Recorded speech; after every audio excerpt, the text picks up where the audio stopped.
वर्धमान स्वामी के शासन में हम सही विराजते हैं। तीर्थंक जिनेन्द्र की पीयूष देशना जिनेन्द्रवाणी मनीषो जगत कल्याणी ये सर्वज्ञ शासन नमोस्तु शासन जयवंतो विद्रा श्रवण संस्कृति। भगवान सर्वज्ञदेव ने वस्तु तत्व की व्याख्या करते हुए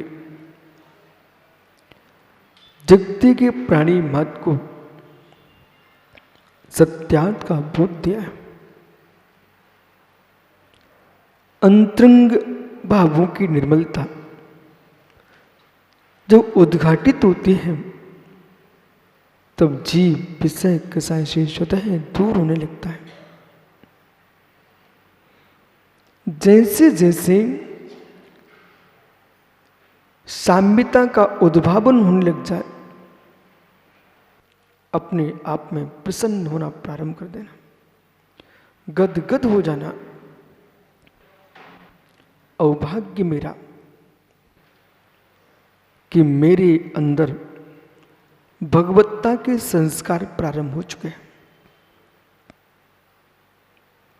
हर एक क्रिया को आनंद पूर्वक देखो, हर अवस्था को सुख पूर्वक देखो, हर अवस्था में अपना दृष्टिपात विधियात्मक देखो। यदि किंचित मात्र भी जिस क्षण भगवान के दर्शन करने के परिणाम हो, पंडित जी बेटा तुरंत ही सोचना मेरे भाव उन्हें देखने के हो रहे हैं जिन्होंने जगत को देखा है। एक व्यक्ति तलवार लिए खड़ा है, बाहर निकलो तुम्हारा सिर निकालते हैं।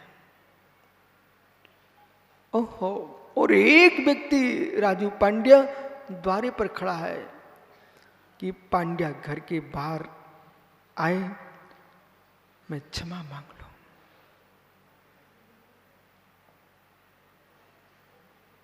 एक जीव तलवार लिए खड़ा है कि मैं प्राण ले लूं। वो कौन से धर्म है, कौन से संप्रदाय है, वो क्या धर्म संज्ञा दे पाएंगे? एक वो जीव है। आज क्षमावाणी पर्व है, साल भर की भूल की हम हाथ जोड़ के क्षमा मांग रहे हैं। एक बीतरागी दिगंबर श्रवण 24 घंटे क्षमा मांगता है दुनिया से, फिर भी पुनः पुनः परस्पर में पिछी उठा करके नमोस्तु कर रहे हैं, मुझे क्षमा करो। खम्मा में सब जीवाणा सवे जीवा खमंत में मिट्टी में सुबोध सुपैरम मज्जन में किड़। उसमें देखना चाहिए भावों की दशा, और तटस्थ भाव से, ज्ञायक भाव से, साक्षी भाव से निहारना चाहिए। जब मंदिर में जाते बेटे को मां देख के खुश हो रही है, ये बहिर्व्यापक खुशियां हैं। मैं स्वयं मंदिर में खड़ा हूं, मैं स्वयं जीवों से क्षमा मांग रहा हूं, उसमें खुश इस बात पर होना कि ऐसे परिणाम मेरे अंदर आ रहे हैं, इन परिणामों की मैं खुशी में हूं। यथार्थ में जगत का बहिर्द्रव्य खुशी नहीं देता, आपकी अंतस में जो गदगद भाव आता है वही तुमको खुशी देता है। लड्डू पेड़े की मुस्कुराहट अंकित अनंत बार प्राप्त किए, वो कोई मुस्कुराहट नहीं है, वो भोग लिप्सा है। धर्म धर्मात्मा को देख करके चित्त गदगद हो रहा है, ये तुम्हारी अंदर की हालात है।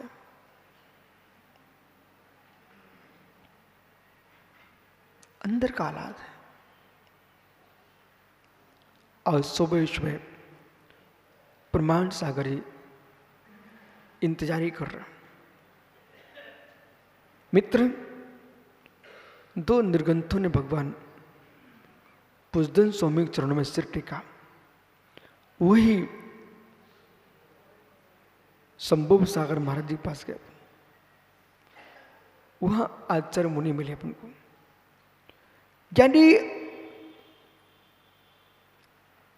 भगवान का गेट बंद है तो ये टेंशन मत लो कि गेट क्यों बंद है, आनंद ये लूटो, मेरी श्रद्धा धन हो कि गेट बंद होने पर भी मैं तो आया।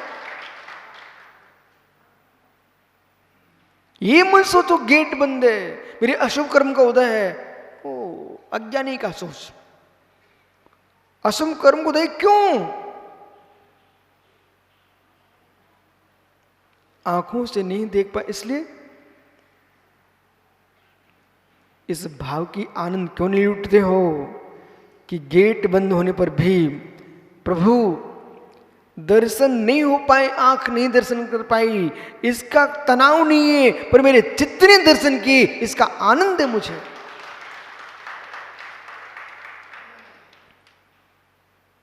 घर की देहरी पे खड़े होकर के डॉक्टर शशांक आरा सम्मेश करके पारसनाथ की टोंक की दर्शन कर लेता है। और पारसनाथ टोंक पर कहीं पहुंच गया और गेट फाटक बंद है ऊपर पहाड़ पर, और फिर चेहरा बना रहा है, भगवान यहां तक आए, दर्शन नहीं हुए।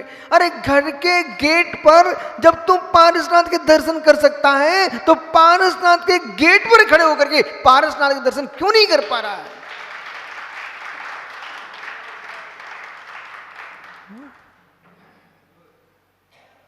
दृष्टि की निर्मलता होना चाहिए, दृष्टि की निर्मलता होना चाहिए। क्या नहीं शास्त्री भैया सुना ना टीकमगढ़ जबलपुर, बेटा दृष्टि पवित्र है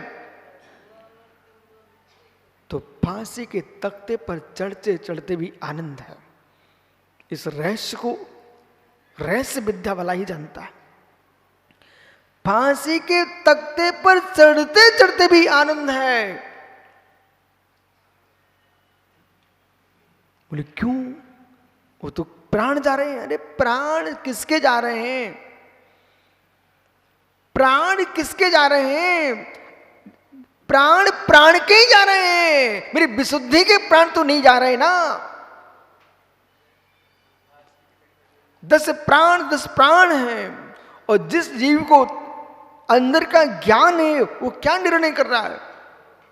ओह पता नहीं कितने दिन और जीता और किस प्रकार से मेरे प्राण जाते।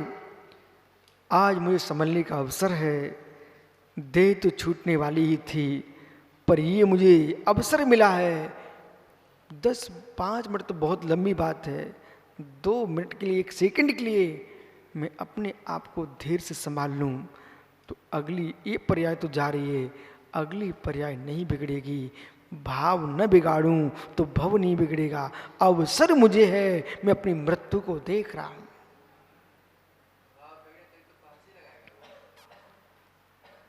फांसी लगा नहीं रहा है प्रशंसा की, कोई ने फांसी लगाई है, राज आज्ञा हुई है, राज आज्ञा हुई है। झूठे केस में किसी ने फंसा दिया उसको।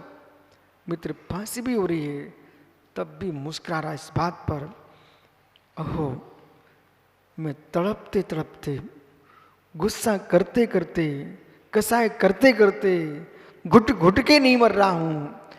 मैं तो निर्णय करके अपना अंतिम श्वास ले रहा हूं। नमो अरियंताणम भज अरियंताणम भज अरियंताणम भज अरियंताणम। वो अरियंताणम अनंतम कहते कहते फंदा खिस गया, हंस निकल गया। लोग शरीर का रक्त देख रहे थे, वो स्वर्ग में देवता बन के बैठ गया।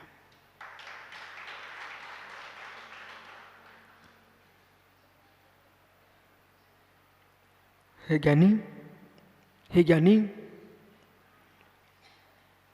राज आज्ञा से चंडाल ने दी फांसी भी लगा दी है। वो गले को ही फंसाएगा। राज आज्ञा से चांडाल ने फांसी लगा दिए तो गले को ही फंसाएगा, गले को घूंटेगा, लेकिन मेरे पापों की विशुद्धि को नहीं घोंट पाएगा। लेकिन चांडाल से महाक्रूर, चांडाल से महाक्रूर, चांडाल से महाक्रूर कोई है तो तुम्हारा निज का परिणाम है जो तुम्हारी विशुद्धि का गला घोंटता है। जिसमें आपके मस्तिष्क में काम, क्रोध, मान, माया, लोभ, किसी भी कसाय की प्रचंडता चल रही है, मित्र बोलिए, उसमें विशुद्धि घट रही कि बढ़ रही है? राकेश पंडित जी, मुमुक्षु संक्लेश भाव के लिए बहिरंग निमित्त कोई भी मुझे कोई मतलब नहीं है। आप अंतरंग की बात कीजिए, अंतरंग में संक्लेशता का साधन कौन है? कौन है ज्ञानी? है निज का परिणाम, निज का परिणाम कहकर के भी परत्व में जा रहे हो। कौन है? निज ही है, पर नहीं है, निज ही है। जब निज ही है तो मित्र तुम तो बड़ी करुणा दिखाते थे। गिलहरी को चील उठा लग गया। पंडित जी, रास्ते में जा रही थी गिलहरी, आकाश में चील ने देखी और तुरंत उतरा और चोंच मारी, उठा ले गया। जीवित गिलहरी के टुकड़े कर दिए उसने। तब आपने देखा ओ चील तो कितना क्रूर है, जीवित गिलहरी को तूने मार डाला। ओ चील कितना क्रूर है, जीवित गिलहरी को मार दिया। मित्र तुम सामायिक कर रहे थे, पूजा कर रहे थे, उपदेश सुन रहे थे, गुरु चरणों में थे। उसी काल में अचानक तुमने किसी पर गुस्सा कर दिए। तुम जीवित गिलहरी को, हे चील, तूने चोंच मार डाली। जीवित विशुद्धि को तुमने कैसे मारा है, हे हत्यारे परिणाम।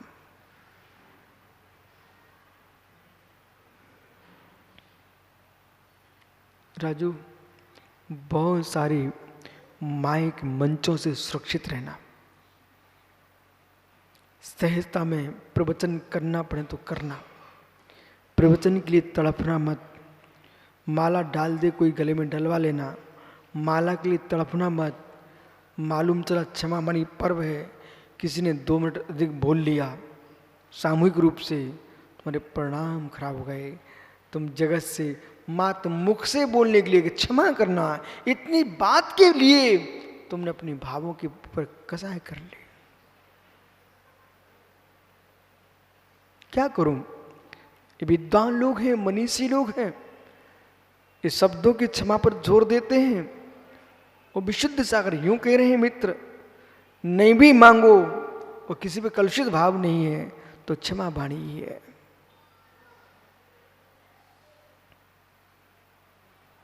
और राकेश ये कहने वाले हैं, दिन भर से आपने मुझे देखा ही नहीं है, मैं इस इंतजारी में था कब आप मेरे से कहो क्षमा करना पंडित जी।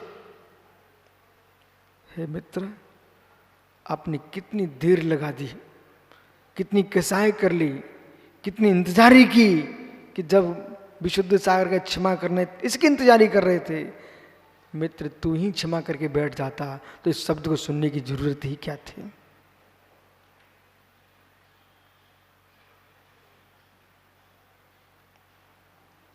साम्यता, साम्यता समत्व जहां है वहीं क्षमा है।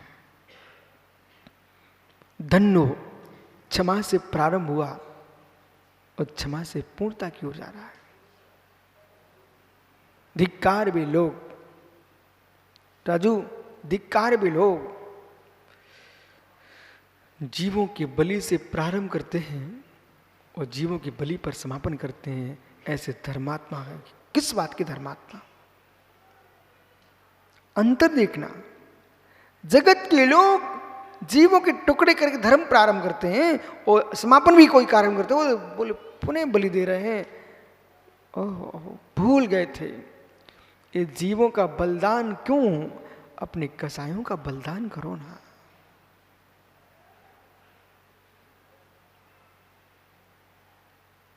जितने यहां बैठे हुए हैं, अपने घर में बैठे हुए सुन रहे हैं, एक क्षण को मुस्कुरा जाओ इस बात पर, ओह आनंद मुझे है, आनंद मुझे है,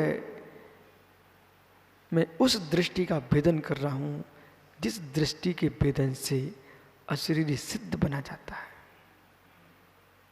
सिद्ध कब बनेंगे इसकी इंतजारी क्यों?